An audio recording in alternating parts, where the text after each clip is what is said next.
Good day, everyone. Whether you're watching us in the evening or whether you're watching us during the daytime, I, as well as the board members from Charms Medi Helps Foundation, say thank you again for tuning into our Black Health History Month event.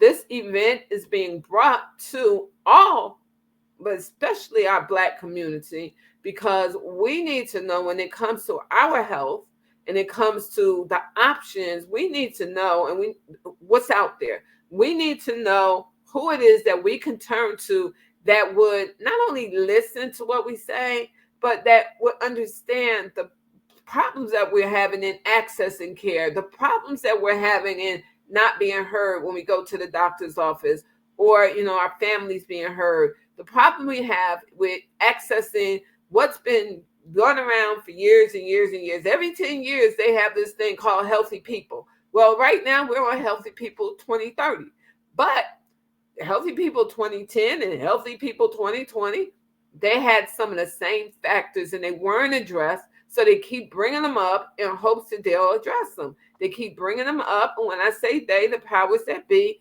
keep bringing them up without actually having insight and foresight from, of all people, the patient.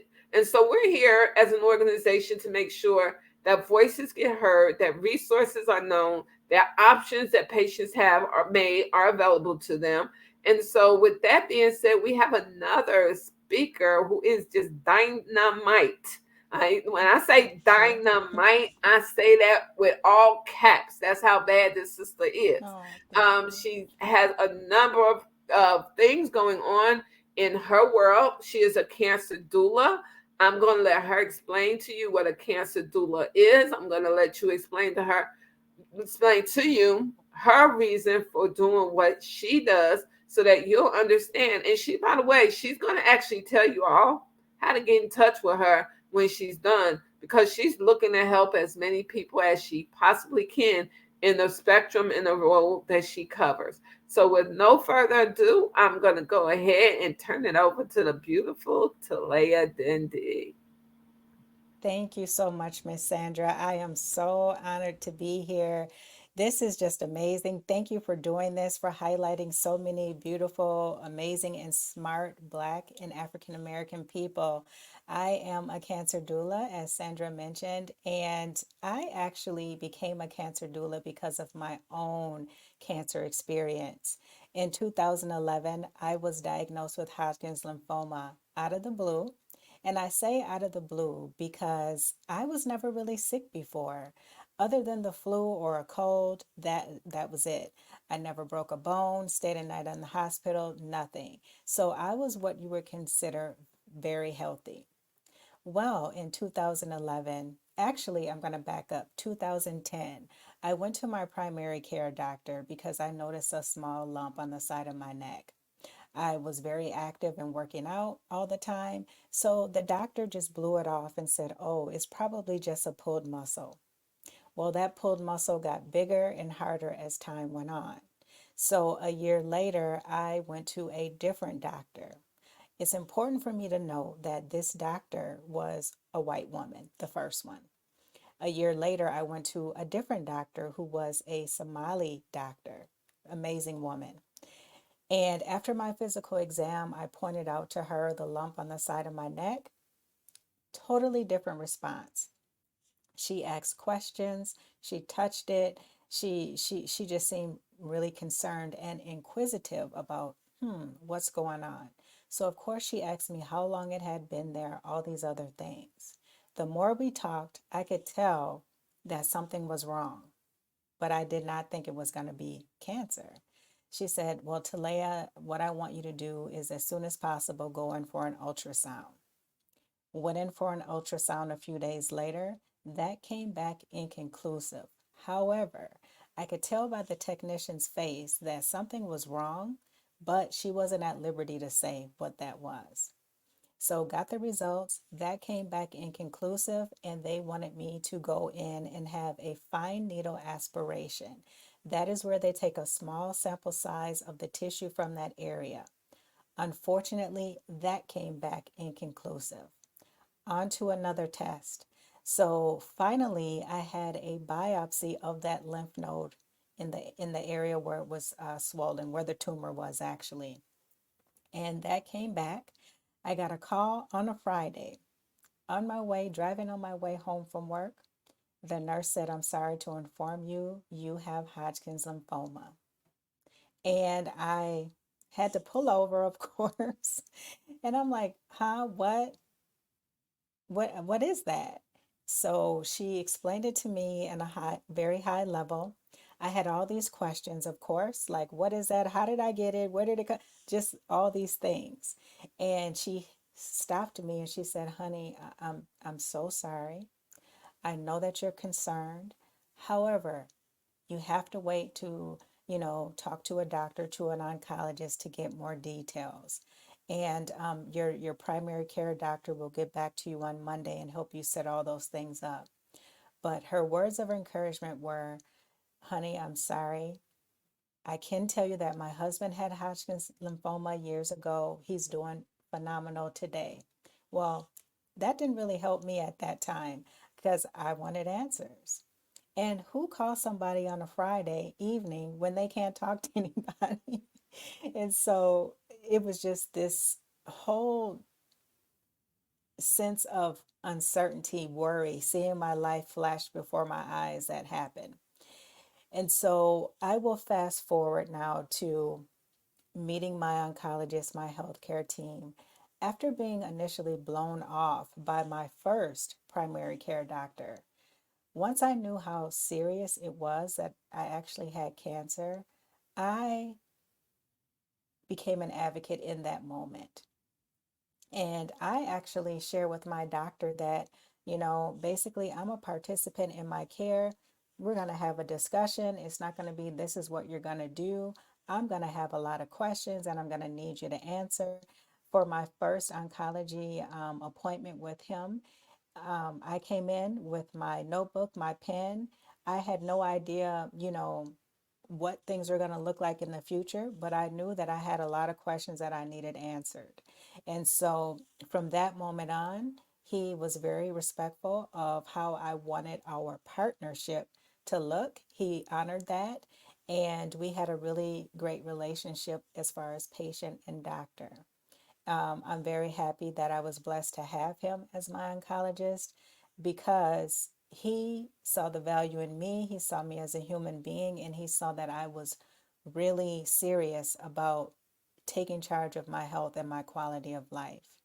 Now, I do want to explain that Hodgkin's lymphoma, for people who do not know, is considered a blood cancer. And there really is no definitive cause of Hodgkin's lymphoma, but it is classified as a blood cancer. It typically affects younger people or older people. And so that's just something I wanted to put out there about Hodgkin's lymphoma. So, because I had a great oncologist, my healthcare team was fairly good, there was still a lot of gaps in my care. And by that I mean there wasn't a lot of emotional support. I had attempted to go to a support group. I was the only Black person there, I was the youngest person there, and everyone there was very negative. Those three things just did not agree with my spirit, my soul. I wanted to live. And so my cells were screaming, "Let's get out of here." And so I left. And because I was not able to find that support that I needed and that I was looking for, I just started researching all these other things. How do I support myself? And I started learning about meditation. I started learning more about the importance of journaling. Of course, I always prayed, but I created a healing journal for myself. I would watch different videos, just always listen to words of encouragement, positive affirmations, and that's how I took care of myself emotionally. Of course, I reached out to select family and friends who also gave me that emotional support. However, as well meaning as they really didn't understand what I was going through. And that's the key difference. And so, because I had a great healthcare team, but I still had all these other needs, I said, if I had a great healthcare team and I still have all these needs, what about the people who don't have a great oncologist or a supportive healthcare team and they're not getting the emotional support that they need? So that is why I started my organization called On the Other Side. And what I do, let me tell you what on the other side means first. Actually, I call it on the other side because most people hear that. What do you think? Death. Oh, she's on the other side now. No, my organization is called On the Other Side because I want people to know and understand. And I'm a witness, I'm a testimony that there is life on the other side of cancer. And not only that, you get to choose what that life looks like. When your health is impacted with cancer or other serious illnesses and diseases, not only is it a time to heal physically, it's a time to heal emotionally, spiritually, and any other areas of your life that may need some attention. And so I call it On the Other Side because on the other side of cancer and cancer treatment, there's still life. There are more survivors of cancer now than ever before. That's amazing and blessing. It's a good thing. However, our healthcare system is not designed, even today, to effectively and efficiently support survivors like myself. That's a whole different conversation. So that is why I call my organization On the Other Side. And as a cancer doula, what I do is I support and guide and walk with my clients on their cancer journey. I make sure that every area of their whole being is being taken care of.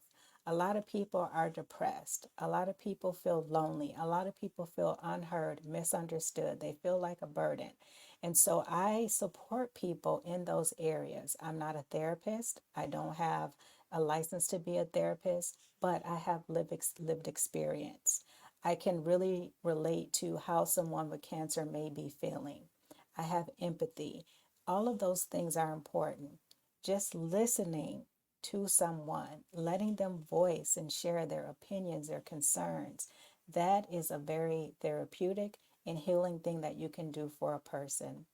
Now, not only do I focus on the emotional side of cancer, but I also focus on helping my clients to understand, well, number one, what kind of cancer do you have? What does that mean? What does that look like? How can you best take care of yourself? If they're interested, what clinical trials are available out there? These are all things that if you don't know what is attacking you, how do you, in a sense, put yourself in a position where you can best defend yourself from this thing? So, a lot of people don't even know really what cancer is, how it works, how it mutates. People don't understand that. A lot of people are afraid of looking into clinical trials. It doesn't mean you have to do a clinical trial, but just know what's available to you. A lot of people are not knowledgeable about how to eat effectively when they're undergoing cancer treatment to boost their immune system and help improve their chances of recovery from cancer. There's just so many different things. Communication. That's another big thing. People have a hard time communicating with their family, their friends, their employer, and vice versa. For example, a lot of times when a cancer patient has a caregiver, and it can be their spouse, sometimes their communication shuts down because the cancer patient doesn't want to be a burden and the caregiver feels guilty because he or she feels like they're not effectively supporting their loved one. And so there's this breakdown in communication, and I help with that as well. And so the four key areas where I support my clients are: number one, emotional support and mindset.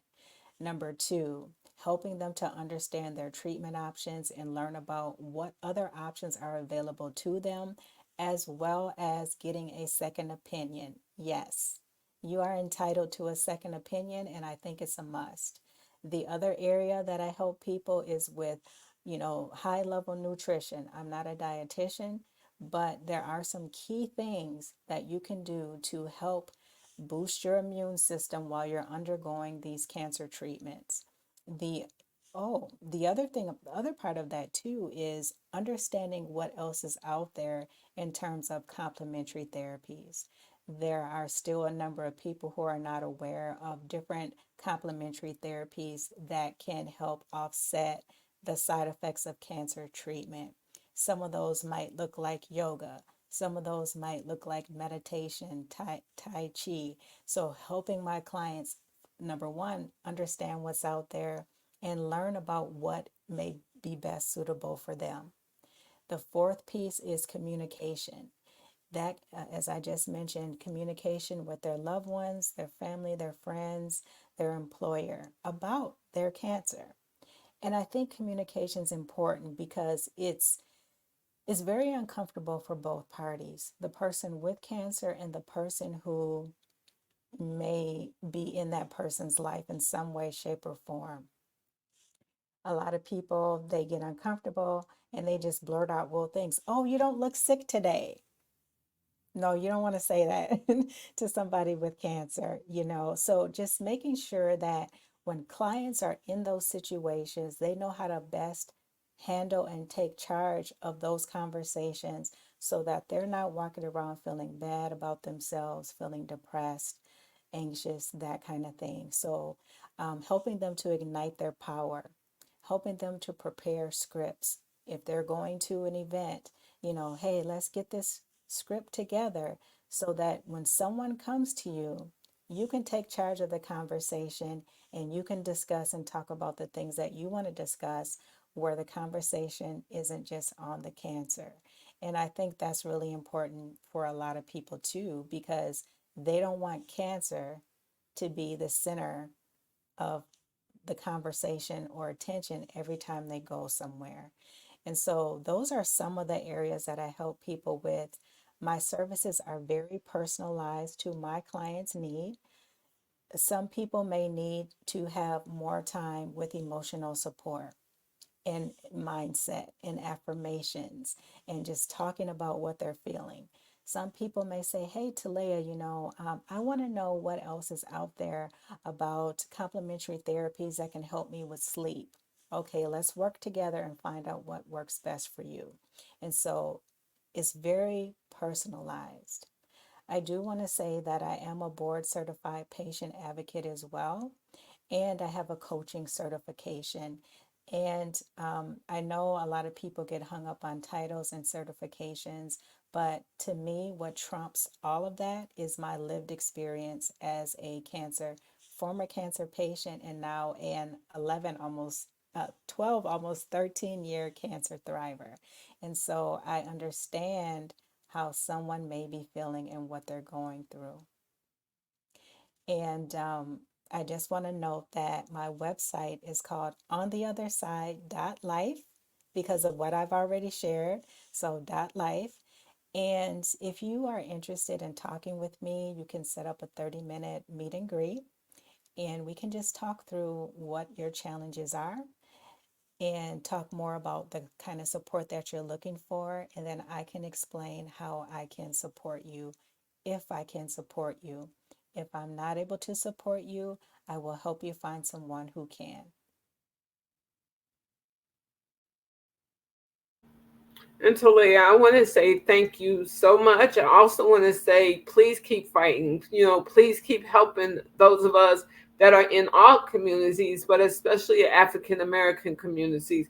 Please keep helping them to fight. Keep helping them to understand that there are resources out here. There are, you might not be hearing about them. So often I hear from people that I talk to, Sandra, how come you're the only one telling me this? And as I often tell them, that's, a doctor gets paid to see you. Clinicians are in practice to make money. Then a lot of times they want to, but they don't have, the resources available or the time, I should say, available to help you. So you have to be proactive about, finding out what those resources are. Prior to this year, someone was to say, well, I didn't know, nobody told me, I would understand. But after this year, After February 29th, you have patients that are looking at this, loved ones, caregivers. You have 29 accesses that you can get. And I'm so sorry about that. I stumbled over my words. You have 29 accesses that you can use to enter into a healthy health environment anytime you want. I wouldn't bring people to speak to you, and Talaya is one of them, who will be like, oh no, girl, they call me, I ain't got no time for them. I'm going to charge them. Now, mind you, there might be a charge associated with them, but for them to take the time to just hear what you're going through, to set you up on a path of success during your health journey, they're there for you. You want to reach out to me and say, hey, Sandra, I need help with this person, that person, the other person. If I can't help you, I'm going to do exactly what Talaya just said she does. She's going to work with you until she finds someone that can help you. We understand that, as being African Americans in the healthcare system and being patients ourselves, we understand that our needs, our wants, and our desires when it comes down to our health journey, a lot of times they're overlooked. I tell people this all the time. Your mouth, your voice, using your voice is the strongest tool that you can ever have to getting access to the best health outcomes. You need to talk to people. You need to find people that look like you, that will understand where you're coming from. Well, you now have access. You have access to 29 of them and counting. There's some that weren't able to be on, that wanted to be on, but you have access to 29 of them and counting right off the bat. So you're not in this healthcare struggle alone. You're not doing this healthcare walk by yourself.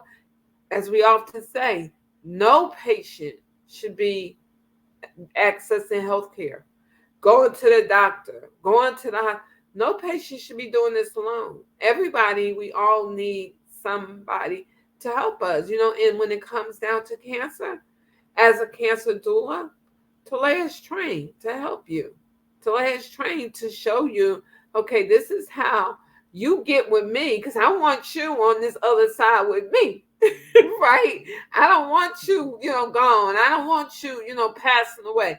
I want you on the other side with me. So let me show you how you can get on the other side with me. Because you're right, Talaya. So many times people hear on the other side and they automatically assume that you're talking about death, right? Well, she gonna teach me how to die. I don't need nobody to teach me how to die, right? We No. don't need to do that.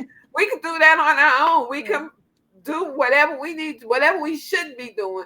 We could do that on our own to help us to die. We don't need nobody to help us to die. But there's where you're thinking outside the box. On the other side is joy, it's happiness, it's peace, it's a love of yourself, it's a love of life again. It's taking you from the point of the glass is half full and oh, it's running out, to the glass is half empty, so it's half full. So you got things that you could work on to keep it from sliding to that lower part before you actually are able to get some help. So we're here to help you. We love to help people, and Talea's the same way. She loves to help people. You could tell her, you could call her and talk to her, cancer related, if it's something with cancer, but it's also maybe it's a cancer patient that has diabetes. And she's Mm-hmm. like, well, I'm really not versed in diabetes. She's not gonna leave you at the doorstop and tell you, hey, go get some help from a diabetic doctor. Not even telling you what is a diabetic doctor, right? Not even telling you, well, they say I got cancer, but I also got hypertension. I'm just throwing out keywords that are prone in our community, in the African American community. Diabetes and hypertension. They tell you you have cancer and you have hypertension. Do you know what hypertension is? Are you going to Dr. Google and putting in hypertension? And even when you put in hypertension in Dr. Google or Firefox or any other search engines, and you get a hit back, a response back that tells you what hypertension is, what do you do with that language then? Do you really understand what it is? Or are you just reading some words that somebody put out there? And who's the person that's putting the words out there? Is it someone that's well versed in your culture to be able to help you to overcome, hypertension? Or is it someone that's just, all over the place with hypertension? Who's putting that information out there? Or who's defining it? Once you get a definition, what do you do with that definition? How do you crunch and break that definition down into something that you can understand? And not so much you can understand, but you and your family that take care of you, right? Or your loved ones or whoever. Do they understand? Because it's critically important that you understand as a patient going through the health challenge, as well as those that are in your internal and external network.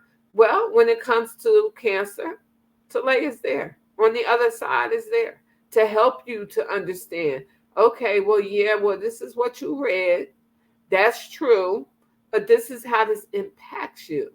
That's true. And while the internet says this, here's some other ways that you can also address whatever other underlying condition that you do have. Because mark my words, if you are diagnosed with cancer, and I don't know anyone that I've met yet that has had a diagnosis of cancer where they also haven't been told about an underlying condition that they really didn't know about until they were diagnosed with cancer. And that's because in being diagnosed with cancer, they run you through a whole battery of tests. Some you've never heard of before. You pick up the phone and say, they ordering such and such. And so do I really need this? Right? Because I'm going to be really honest with you.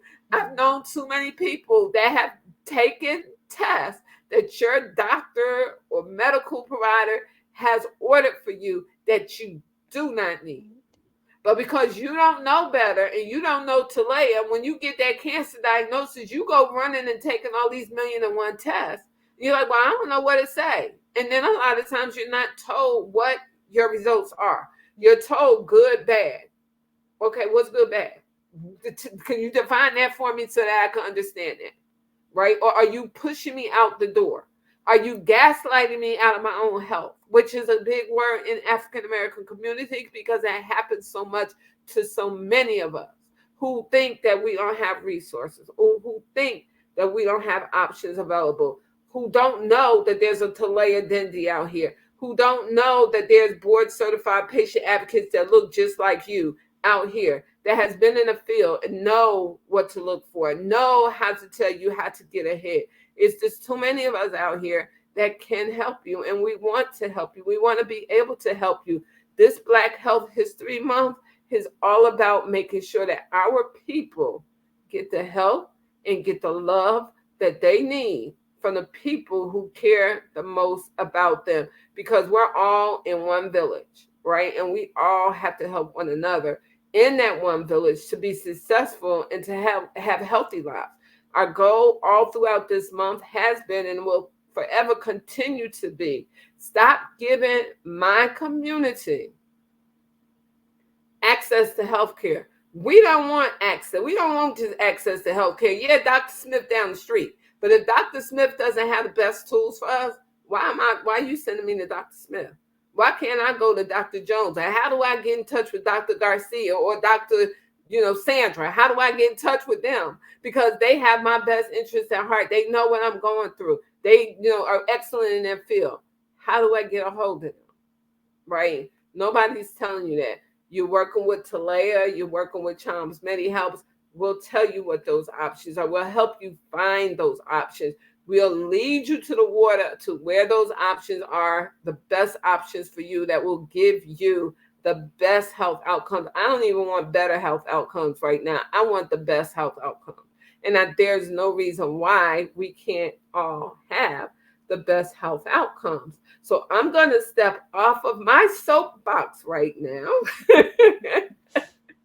I'm going to say thank you so much to Talaya for coming to us today with this pre-recorded video, giving us the love, showing us the passion, not just showing us the passion, but showing all the people that are looking at this video, no matter when you're looking at it, looking at this video, giving them the opportunity to understand that, there's options, and she's one of them. She's actually, and I'm before we close out, what I am going to do, and I don't know why she was so quiet about this, is I'm going to let her tell you about an item that she has in stock that will actually also help you. And if, once again, if you're in need of this information, please reach out to me. Say, hey, Sandra, can I see the link for that show? I'd like to have Talaya come speak for us.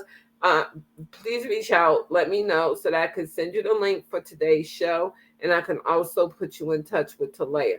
But before we go, what I want to do two things. Can you tell us about this product that you've come up with that you wasn't gonna say nothing about? Thank you, Sandra, for raising that. I actually forgot all about it. Um, so I have what I call affirmation cards for cancer patients and for caregivers as well. And I'm actually working on some other types of affirmation cards that I want to create soon, I hope. But these affirmation cards are positive affirmations for cancer patients and caregivers. Every day you get a different message. And the cancer patient deck has about 35 cards, and the cancer caregiver deck has about 36 cards. So, however you want to do it, but the way that most people use this is they pull a card each day and they really focus on that intention of the card. So, for example, for a cancer patient, you may get a pull a card that says something like, I am powerful in navigating my healthcare journey, something like that, or I am worthy of all the love and care and support that I desire.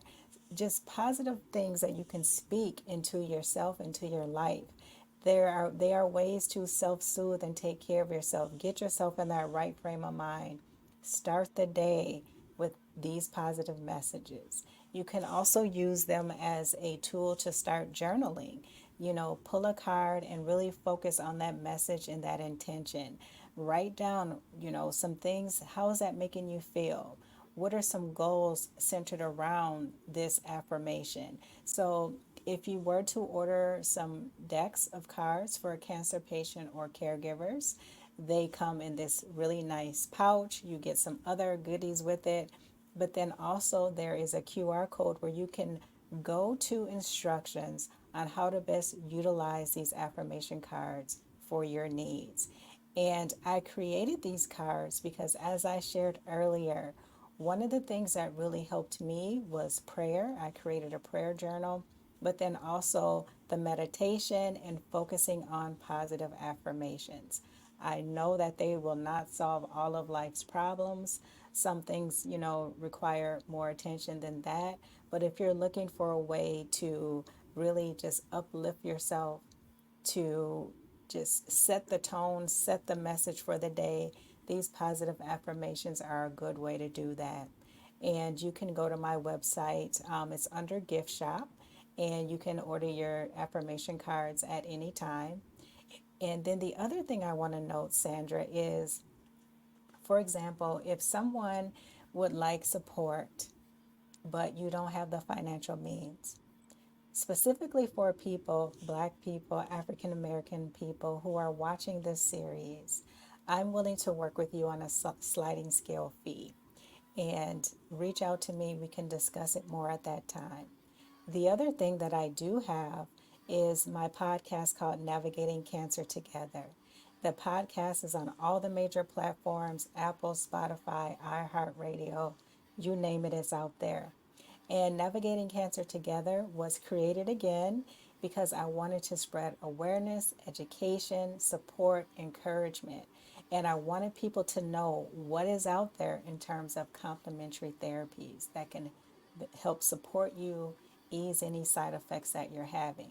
So, my podcast, Navigating Cancer Together, I talk with cancer patients, cancer thrivers and survivors, caregivers, and then I also bring on professionals who support people in the complementary therapies. So, that is another tool and a resource for you. It's absolutely free. You just pull it up on your favorite podcast app. Like I said, Apple Podcasts, Spotify, even YouTube. And so you can find me there as well. And so those are additional resources. If money is a barrier, as I said, please reach out to me. We can discuss working on a sliding scale fee. So, Sandra, thank you so much for having me, for shining light and awareness on the work that I do as a cancer doula, and also just helping to uplift people, let them know that they have options. My final tip that I think is really important that people overlook is knowing who you need on your healthcare team. That is so critical when you are facing cancer and any diagnosis really. Knowing who you need on your healthcare team, getting those second opinions, checking in with yourself, with your body. How do you feel about how things are going? How do you feel when you talk to your oncologist? How do you feel when you talk to your hematologist? How do you feel? Just check in with yourself because your intuition will never lead you astray. Never feel guilty about getting a second opinion. Never feel guilty about speaking up for yourself. Although we do not have medical degrees, we are the best people to know about our own selves and our own bodies. We are the experts on us. You are the expert on you. If something does not feel right, it is not. Keep going until you get the support and the information that you need so you can take care of yourself. Don't wait a year to find another doctor. Don't make excuses to find another doctor. Oh, I'm too busy. I'm working a lot. I'm helping this person. I'm helping that person. Sometimes you have to put yourself first. Sometimes you have to do the legwork to get the quality care and support and the information and the guidance that you need and that you deserve. And so, with that, Sandra, thank you so much. It's such an honor, a pleasure. This is such a beautiful format, and I just want to thank you for having me. Oh, you're welcome. I wouldn't have it any other way. Once again, if she's reachable. If you don't have the information, please feel free to reach out to me. Say, Sandra, I would love to speak to Talaya. How do I get to her? How do I get the affirmation cards? Just ask. We're here. We want to help. So please do take the time to ask us. Remember, you only get one life. What you do with that life is up to you. But if you want to live a longer life, you will of course be more than interested in knowing what resources are out there to help you on your healthcare journey. Thank you so much, Talaya. I appreciate Yeah, you. I Have the appreciate rest of you. a good day. You too, Sandra. Blessings to you. Thank you.